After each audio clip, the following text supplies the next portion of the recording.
사무엘상 2장 12절부터 36절까지 기록합니다.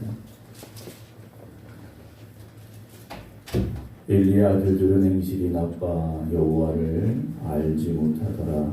그 제사장들이 백성에게 행하는 관습은 이러하니 곧 어떤 사람이 제사를 드리고 그 고기를 삶을 때 제사장의 사환이 손에 3살 갈고리를 가지고 와서 그것으로 냄비에나 소대나 큰 솥에나 가마에 찔러 넣어 갈고리에 걸려 나오는 것은 제사장이 자기 것으로 가지되 실로에서 그곳에 온 모든 이스라엘 사람에게 이같이 할 뿐 아니라 기름을 태우기 전에도 제사장의 사환이 와서 제사 드리는 사람에게 이르기를 제사장에게 구워드릴 고기를 내라. 그가 네게 삶은 고기를 원하지 아니하고 날 것을 원한다 하다가 그 사람이 이르기를 반드시 먼저 기름을 태운 후에 네 마음에 원하는 대로 가지라 하면 그가 말하기를 아니라 지금 내게 내라. 그렇지 아니하면 내가 억지로 빼앗으리라 하였으니 이 소년들의 죄가 여호와 앞에 심히 크면 그들이 여호와의 제사를 멸시함이었더라. 사무엘은 어렸을 때 세마포 에봇을 입고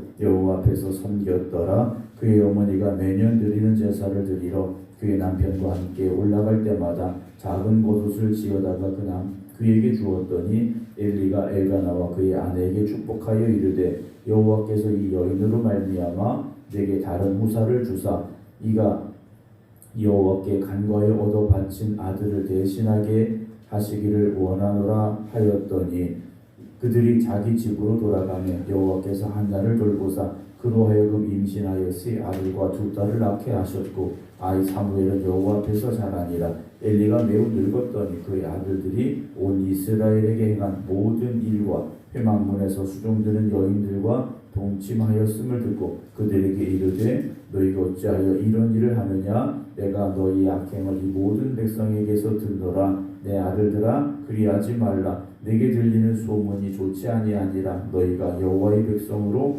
범죄하게 하는도다. 사람이 사람에게 범죄하면 하나님이 심판하시려니와 만일 사람이 여호와께 범죄하면 누가 그를 위하여 간구하겠느냐 하되 그들이 자기 아버지의 말을 듣지 아니하였으니 이는 여호와께서 그들을 죽이기로 뜻하셨음이더라. 아이 사무엘이 점점 자라매 여호와와 사람들에게 은총을 더욱 받더라. 하나님의 사람이 엘리에게 와서 그에게 이르되 여호와의 말씀에 너희 조상의 집이 애굽에서 바로의 집에 속하였을 때 내가 그들에게 나타나지 아니하였느냐. 이스라엘 모든 지파 중에서 내가 그를 택하여 내 제사장으로 삼아 그가 내 제단에 올라 분향하며 내 앞에서 에봇을 입게 하지 아니하였느냐. 이스라엘 자손이 드리는 모든 화제를 내가 네 조상의 집에 주지 아니하였느냐. 너희는 어찌하여 내가 내 처소에서 명령한 내 제물과 예물을 밟으며 네 아들들을 나보다 더 중히 여겨 내 백성 이스라엘이 드리는 가장 좋은 것으로 너희들이 살찌게 하느냐. 그러므로 이스라엘의 하나님 나 여호와가 말하노라. 내가 전에 네 집과 네 조상의 집이 내 앞에 영원히 행하리라 하였으나 이제 나 여호와가 말하노니 결단코 그렇게 하지 아니하리라. 나를 존중히 여기는 자를 내가 존중히 여기고 나를 멸시하는 자를 내가 경멸하리라. 보라 내가 네 팔과 네 조상의 집 팔을 끊어 네 집에 노인이 하나도 없게 하는 날이 이를지라. 이스라엘에게 모든 복이 내리는 중에 너는 내 초소의 환난을 볼 것이요 내 집에 영원토록 노인이 없을 것이며 내 제단에서 내가 끊어버리지 아니할 네 사람이 네 눈을 쇠잔하게 하고 네 마음을 슬프게 할 것이요 내 집에서 출산되는 모든 자가 젊어서 죽으리라. 네 2 아들 홈니와 비느하스가 한 날에 죽으리니 그 둘이 당할 그 일이 내게 표징이 되리라. 내가 나를 위하여 충실한 제사장을 일으키리니 그 사람은 내 마음 내 뜻대로 행할 것이라. 내가 그를 위하여 견고한 집을 세우리니 그가 나의 기름 부음을 받은 자 앞에서 영구히 행하리라. 그리고 네 집에 남은 사람이 각기 와서 은 한 조각과 떡 한 덩이를 위하여 그에게 엎드려 이르되 청하노니 내게 제사장의 직분 하나를 맡겨 내게 떡 조각을 먹게 하소서 하리라 하셨다 하니라. 아멘. 할렐루야. 우리가 사람을 이렇게 처음 보게 될 때 이 사람이 무슨 옷을 입었는가를 보게 되고 또 대화를 나누면서 이 사람의 직업이라든지 그 사람의 어떤 삶이라든지 이런 것들을 이제 보고 들으면서 그 사람에 대해서 이제 조금씩 알아가게 됩니다.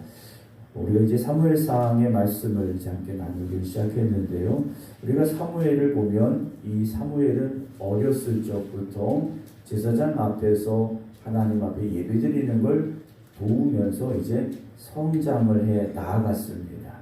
그리고 그런 반면에 제사장이었던 엘리의 두 아들들은 제사장의 아들로 태어났고 성전에서 자랐고 성전의 일을 감당하며 또 제사장의 직무를 감당하고 있음에도 불구하고 하나님 앞에서 바로 서지 못했고 하나님 보시기에 너무나도 악했다라는 것을 오늘 말씀 속에서 이제 보게 되는데요. 우리가 사람을 보고 판단하고 평가하고 알아가는 것처럼 하나님도 우리를 보시고 판단하시고 평가하신다라는 거죠. 여러분, 우리가 사람들에게도 좋은 평가를 받는 믿음의 사람들이 되어져야 됩니다. 믿음의 사람들도 세상에서 인정받아야 됩니다. 더 중요한 건 하나님 앞에서도 인정받을 수 있어야 됩니다. 하나님 앞에서도요, 우리가 칭찬받는 사람이 되어져야 된다는 거죠. 근데 사람들은요, 겉으로만 잘해도 칭찬받습니다.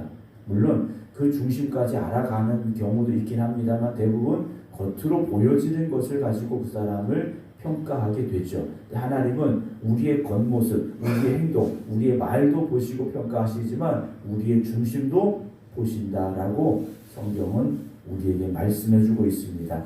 오늘 2장 12절 보게 되면 엘리의 아들들은 제사장의 아들들이죠. 행실이 나빠 여호와를 알지 못하더라 그랬어요. 제사장인데요. 제사장의 직무를 감당하고 있는데 하나님을 알지 못했다라고 되어 있습니다. 이유는 무엇입니까? 행실이 나빠서. 그러니까 하나님을 모른다. 하나님이 누구냐? 이게 아니에요. 행실이 나쁜 걸 보니까 이 사람들은요, 하나님 알지 못하는 사람과 다를 바가 없다라는 거죠. 어떤 행실이었습니까? 13절 그 제사장들이 백성에게 행하는 관습은 이러하니 곧 어떤 사람이 제사를 드리고 그 고기를 삶을 때 제사장이 사원이 손에 3살 갈고리를 가지고 와서 그것으로 냄비나 솥이나 큰 솥이나 가마에 찔러 넣어 갈고리에 걸려 나온 것은 제사장이 자기 것으로 가졌다 그랬어요. 그러면서 실로에서 그곳에 온 모든 이스라엘 사람들에게 이같이 할 뿐 아니라 또 다른 잘못도 나옵니다. 제물을 드리기 전입니다. 15절에 기름을 태우기 전에도 제사장의 사원이 와서 제사 드리는 사람에게 이르기를 제사장에게 구워드릴 고기를 내라. 그가 네게 삶은 고기를 원하지 아니하고 날 것을 원한다. 요구를 합니다. 그러면 제사 드리러 온 사람이 먼저 기름을 태워야지. 제사 드리고 난 다음에 마음에 원하는 대로 가져라. 그러면 이 사원이 뭐라고 말합니까? 아니다. 지금 내놔라 그래요. 아니면 내가 억지로 빼앗아 가겠다라고까지 아주 악한 모습들을 가지고 있었음을 보여주죠.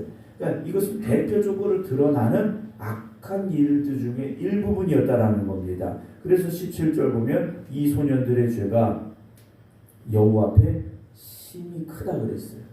얼마나 컸습니까? 그들이 여호와의 제사를 멸시했다 그랬습니다. 제사를 드리는 제사장인데 하나님 앞에 드리는 그 제사를요 멸시했다라는 거죠. 중요한 건 뭡니까? 자기들의 입에 어떤 고기가 들어가느냐, 이게 중요했다라는 거죠. 오늘도 우리가 하나님 앞에 드리는 예배가 하나님을 알고 드리는 예배, 하나님을 멸시하지 않는, 정말 하나님이 천지 만물의 창조주가 되심을 고백하며 드리는 예배를 드릴 수 있는 진정한 예배자들이 되어져야 된다는 거죠. 예배가 계속 반복이 됩니다. 1년 내내 우리가 새벽에도 예배드리고 주일날도 예배드리고 수요일도 예배드리고 속회 예배도 드리고 가정에서도 예배드리고 참 많은 예배를 드립니다. 이 예배를 많이 드릴수록 두려워야 됩니다. 예배를 드릴수록 하나님이 두려워져야 돼요. 그런데 어떤 이들은 예배를 드릴수록 습관이 되고 형식이 되기 시작합니다. 목사인 저도 마찬가지죠. 목사인 저도 이 자리에 설 때마다 두려움으로 서지 않으면 이 자리가 습관적인 자리가 될 수밖에 없고 형식적인 자리가 될 수밖에 없고 하나님 앞에 드리는 예배가 아니라 사람에게 보여주기 위한 예배가 될 수도 있다라는 거죠. 반면에 18절 봅니다. 사무엘은 어렸을 때 세마포 에봇을 입고 여호와 앞에서 섬겼다 그랬어요. 젖을 땐 어린 사무엘이 제사장 엘리와 함께 성전에서 살게 됐는데 입은 옷이요 제사장이 입는 그런 옷을 입었습니다. 그리고 여호와 앞에서 섬겼다 그랬어요. 하나님 앞에서 섬겼다라는 거죠. 사무엘은요 하나님 앞에 서 있듯이 하나님을 대하고 하나님 앞에 예배드리는 사람이었다라는 겁니다. 오늘도 우리가 새벽에 여기 있으니까 우리끼리 드리는 예배가 아니라 하나님이 이곳에 함께 하시고 내 예배를 받으시는 분이심을 고백할 수 있는 그런 예배를 우리가 드릴 수 있어야 된다는 거죠. 지금 온라인으로 함께 예배드리고 계신 성도 여러분들도 각 가정에서 쌓은 여러분들의 믿음의 재단이 그런 믿음의 재단이 되기를 소망하시고 예배드리시기 바랍니다. 더군다나 19절 보면 그의 어머니가 매년 드리는 제사를 드리러 그의 남편과 함께 올라갈 때마다 작은 겉옷을 지어다가 그에게 주었더니 라고 되어 있습니다. 어머니 한나는요 어린 사무엘을 하나님 앞에 드렸지 않습니까? 그리고 이제 매년 제사를 드릴 때마다 이 성전에 오게 되는데 성전에 오면 누가 있습니까? 사무엘이 있죠. 자기가 낳은 아들 사무엘이 있는데 이 사무엘을 위하여 준비한 것이 무엇입니까? 작은 겉옷을 지어다가 그에게 주었다 그랬어요. 아직도 사무엘이요 작은 옷을 입을 수밖에 없는 어린아이였는데 이 한나는요 그 아들이 입을 작은 겉옷을 지어다가 입혔다라고 되어 있죠. 언제 입으시겠습니까? 하나님 앞에 예배드릴 때 입는 옷을 지었겠죠. 어머니가 1년 동안 그 아들을 위하여 옷을 짓습니다. 어떤 마음으로 이 옷을 만들었겠습니까? 하나님이 나에게 그렇게 주신 아들 내가 하나님 앞에 드렸는데 그 아들이 하나님 앞에서 아름답게 쓰임받는 아들이 되기를 원합니다. 아마도 그 간절한 마음을 가지고 옷을 만들지 않았을까라는 생각을 합니다. 이렇게 사무엘이 어머니의 기도를 통하여서 성장해 가고 있지 않습니까? 사랑하는 성도 여러분, 어머니의 기도, 아버지의 기도 정말 소중합니다. 여러분들의 기도가 자녀들을 향한 그 간절한 기도가 헛된 것이 아님을 여러분 잊지 마시기 바랍니다. 20절 보면 엘가나와 제사장인 엘리가 예배드리러 온 엘가나와 그의 아내 한나에게 축복하면서 여호와께서 이 여인으로 말미암아 내게 다른 후사를 주사 이가 여호와께 간구하여 얻어바친 아들을 대신하게 하시기를 원하노라. 이 엘리 제사장이요 한나와 엘가나를 축복합니다. 그래서 하나님께서 어떻게 하십니까? 21절 여호와께서 한나를 돌보시사 그랬어요. 아이를 낳지 못해서 너무나도 속상했던 이 여인이요 하나님께서 주시는 축복을 받게 되죠. 임신하여 3명의 아들 2명의 딸을 낳게 되죠. 하지만 아이 사무엘은 어디 있습니까? 여호와 앞에서 자라갔다라고 되어 있습니다. 사무엘은요 하나님 앞에서 성장해 나아갔다라는 거죠. 그러나 엘리의 2 아들은 어땠습니까? 성전에서 하나님 앞에서 똑같이 자라고 있는데 더군다나 제사장의 직분을 감당하고 있는데 이들은 어땠습니까? 하나님을 대적하는 사람들이 됐다라는 거죠. 하나님 앞에 예배드리는 일에 열심을 다하지 않고 오히려 그 일을 멸시하는 사람들이 됐다라는 겁니다. 더군다나 22절 보면 엘리가 매우 늙었더니 이 아들들이 성장을 했지 않습니까? 온 이스라엘에게 행한 모든 일과 회막문에서 수종드는 여인들과 동침하였음을 듣고 그랬습니다. 이건 이방의 우상을 섬기는 사람들이 하는 일이에요. 하나님을 섬기는 제사장이 할 일이 아니더라는 거죠. 그래서 엘리가 23절에 아들들에게 책망을 합니다. 너희가 어찌하여 이런 일을 하느냐? 내가 너희의 악행을 이 모든 백성에게서 듣노라 그래요. 엘리가 이걸 자기가 직접 보고 들은 게 아니라 사람들이 그렇게 얘기하는 걸 들은 겁니다. 당신의 아들들이 이렇게 살고 있습니다. 이런 이야기를 들었다라는 거죠. 여러분, 우리에 대한 이야기들이 세상에 퍼져나갑니다. 교회에 대한 이야기들이 세상에 퍼져나갑니다. 어떤 이야기들이 퍼져나가야 되겠습니까? 교회가 교회답다라는 소리가 퍼져나가야 됩니다. 하나님의 백성들이 하나님의 백성답다는 소문들이 나가야 된다는 거죠. 여러분, 하나님께서 어떤 소리를 들으셔야 되겠습니까? 우리에 대한 소문, 우리 교회에 대한 소문을 하나님께서 들으실 때 어떤 소문을 들으셔야 되겠습니까? 물론 하나님 보시고 다 아시지만 그 소리가 세상에 퍼져나갈 때 어떤 소리가 나가야 되겠는가? 하나님이 들으시기에도 기뻐하시는 소리가 퍼져나가야 됩니다. 근데 엘리는요 그렇지 못했습니다. 24절에 내 아들들아 그리하지 말라. 내게 들리는 소문이 좋지 않다. 너희가 여호와의 백성으로 범죄하게 하는도다. 이 말은 뭡니까? 이들이 바로 서지 못하니까 야 제사장도 그렇게 하는데 라는 이야기가 나올 수밖에 없더라는 거예요. 야 교회 다니는 사람도 그렇다는데 이렇게 세상 사람들이 말한다면 이미 교회는 교회가 아니지 않습니까? 세상 사람들이요 야 그래도 교회 다니는 사람이니까 다르더라. 이런 이야기를 세상 사람들이 입에서 나오도록 우리가 살아가야 되지 않겠습니까? 우리가 그런 사명을 가지고 있지 않습니까? 엘리가 꾸짖어요. 너희가 여호와의 백성으로 범죄하기까지 하는구나. 25절 사람이 사람에게 범죄하면 하나님이 심판하신다. 그런데 만일 사람이 여호와께 범죄하면 누가 그를 위하여 간구하겠느냐. 이렇게까지 이야기합니다. 그런데 그들이 자기 아버지의 말을 듣지 않습니다. 아버지 말을 듣지 않아요. 이는 여호와께서 그들을 죽이기로 뜻하셨기 때문이다 그래요. 하나님께서는요 우리에게 경고하실 때가 있습니다. 경고하실 때는요 우리가 얼마든지 회개하면 돌이킬 수 있는 시간이 있고 기회가 있을 때입니다. 그러나 심판은 돌이키고 회개할 시간과 기회가 없을 때입니다. 성경에서 하나님께서 경고하실 때 이스라엘 백성들은 들어야 되고 오늘도 말씀을 통하여 우리에게 경고하실 때 우리가 들어야 됩니다. 심판의 때는요 돌이킬 시간이 없고 기회가 없기 때문이라는 거죠. 26절 반면에 아이 사무엘이 점점 자라며 여호와와 사람들에게 은총을 더욱 받더라 라고 엘리의 제사장들과 사무엘이 전혀 다른 모습으로 성장하고 또 살아가고 있음을 우리에게 보여주죠. 27절에 하나님의 사람이 엘리에게 왔습니다. 선지자가 하나님에게 왔는데 그에게 말합니다. 여호와의 말씀에 너희 조상의 집이 애굽에서 바로의 집에 속하였을 때 내가 그들에게 나타나지 아니하였느냐. 이스라엘 모든 지파 중에서 내가 그를 택하여 내 제사장으로 삼아 그가 내 제단에 올라 분향하며 내 앞에서 에봇을 입게 하지 아니하였느냐 라고 말씀을 하게 하시죠. 제사장의 가문으로 이들이 택함을 받았습니다. 하나님이 택해 주신 거예요. 하나님이 쓰시겠다고 불러주신 겁니다. 그 자리가 얼마나 소중하고 거룩하고 복된 자리인가를 이들이 알아야 된다라는 거죠. 그런데 그 소중하고 거룩하고 복된 자리에 선 것을요 감사함으로 받아들이지 못했습니다.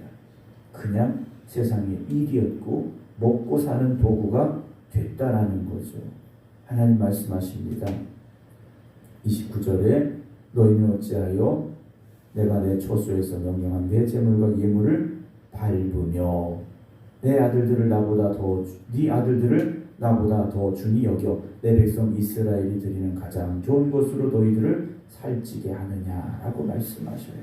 하나님께서요 내 재물과 예물을 너희들이 발로 짓밟고 있다라고 책망하십니다. 여러분 우리가 하나님의 몸된 교회를 거룩하고 복된 교회, 하나님이 기뻐하시는 교회로 만들어 가야 됩니다. 우리가 바로 살지 못하면, 우리가 하나님 앞에 바로 서지 못하면 우리도 하나님의 이런 책망을 들을 수밖에 없다라는 거죠. 30절 보면 이스라엘의 하나님 나 여호와가 말하노라 내가 전에 네 집과 네 조상의 집이 내 앞에 영원히 행하리라 하였으나 이제 나 여호와가 말하노니 결단코 그렇게 하지 않겠다. 나를 존중히 여기는 자를 내가 존중히 여기고 나를 멸시하는 자를 내가 경멸하겠다라고 말씀하십니다. 여러분 하나님은요 뿌린 대로 갚아주시는 하나님이십니다. 심은 대로 거두게 하시는 하나님이세요. 우리가 하나님 앞에 어떻게 서야 됩니까? 하나님 앞에 거룩한 두려움을 가지고 서야 됩니다. 하나님을 경외하는 믿음으로 서야 됩니다. 우리가 하나님 앞에 하나님을 거룩하고 존중히 여기는 모습으로 서면 하나님도 우리를 그렇게 여겨주신다는 거죠. 그런데 하나님을 경멸하고 멸시하고 무시하는 마음으로 그런 모습으로 하나님 앞에 선다?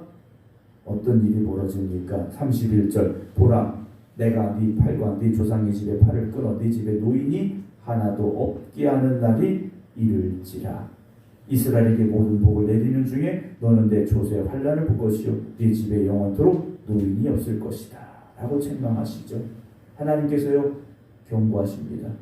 노인이 없을 것이다. 다 젊어서 죽게 될 것이다 라고 말씀하시죠. 그러면서 34절에 네 두 아들 홈리와 비나스가 한날에 죽을 것이다. 그 둘이 당할 그 일이 내게 표징이 되리라 하나님께서 말씀하십니다. 그러나 하나님께서는요 그들만 심판하시고 끝나는 것이 아니죠. 다시 쓰실 사람을 택하십니다. 35절 내가 나를 위하여 충실한 제사장을 일으키리니 그 사람은 내 마음 내 뜻대로 행할 것이라 라고 말씀하십니다. 사랑하는 성도 여러분, 저와 여러분 우리 모두가 다 하나님 앞에서 하나님을 위하여 하나님의 영광을 위하여 살아갈 수 있기를 주님의 이름으로 축원합니다. 다른 것 없지 않습니까? 주님의 뜻에 순종하면 되고요. 하나님 주신 말씀에 따라 살아가는 사람들이 되어져야 된다라는 것이죠. 우리도 어찌 보면 참 보잘것없고 부족한 사람들이지 않습니까? 부끄러울 수밖에 없는 사람들이에요. 그런데 하나님께서 우리에게 은혜 주시고 사랑 주시고 능력 주셔서 하나님의 일을 감당하게 하셨음을 우리가 깨닫고 고백함으로 인하여서 엘리의 두 아들 같지 않은 정말로 하나님 앞에 아름답게 성장했던 사무엘과 같이 하나님 앞에 충성을 다하고 하나님 앞에 쓰임받고 하나님의 사랑을 받을 수 있는 우리 모두가 될 수 있기를 주님의 이름으로 축원합니다. 기도하겠습니다. 우리를 택하시고 부르셔서 하나님 앞에 세워주시고 귀한 사명 주셔서 그 사명을 위해 살아갈 수 있도록 저희들을 사용하여 주시니 감사합니다. 우리가 그 감사함을 잃지 않아야 되는데 그 은혜를 늘 고백할 수 있어야 되는데 우리 역시 하나님 앞에 일하는 우리에게 맡겨주신 이 사명이 습관이 되어지고 형식적인 일이 되어지고 있지는 않은가 우리들 자신을 돌아봅니다. 맡겨주신 사명 감당할 때 하나님이 나를 사랑하시고 나를 택하셔서 이 귀한 사명을 주셨으니 내 힘을 다하고 정성을 다하고 목숨을 다하여 하나님 앞에 순종하겠습니다. 맡겨주신 사명 감당하겠습니다. 고백할 수 있는 저희들 되게 하여 주시옵소서. 오늘도 깨어 기도드리는 이전에 있는 성도들 또 각 가정에서 믿음의 제단을 쌓은 성도들 주님 붙잡아 주시옵소서. 세상이 악하여지고 하나님 앞에 바로 서지 않는 시대가 되어졌습니다. 그러나 오늘 우리를 깨어있게 하여 주시옵사오니 하나님 앞에 바로 서는 하나님의 일꾼들이 되게 하여 주시옵소서. 그래서 주님 앞에 가는 그날까지 충성 다하게 하여 주시옵시고 날마다 하나님의 기쁨이 되는 믿음으로만 살아가는 저희들 되게 하여 주시옵소서. 이제는 우리 주 예수 그리스도의 은혜와 아버지 하나님의 무한하신 사랑하심과 성령님의 감동 감화 역사하심이 오늘도 하나님 앞에 바로 서기를 원합니다. 결단하며 기도드리는 모든 성도들 위해 이제부터 영원토록 함께 하시기를 간절히 축원하옵나이다. 아멘.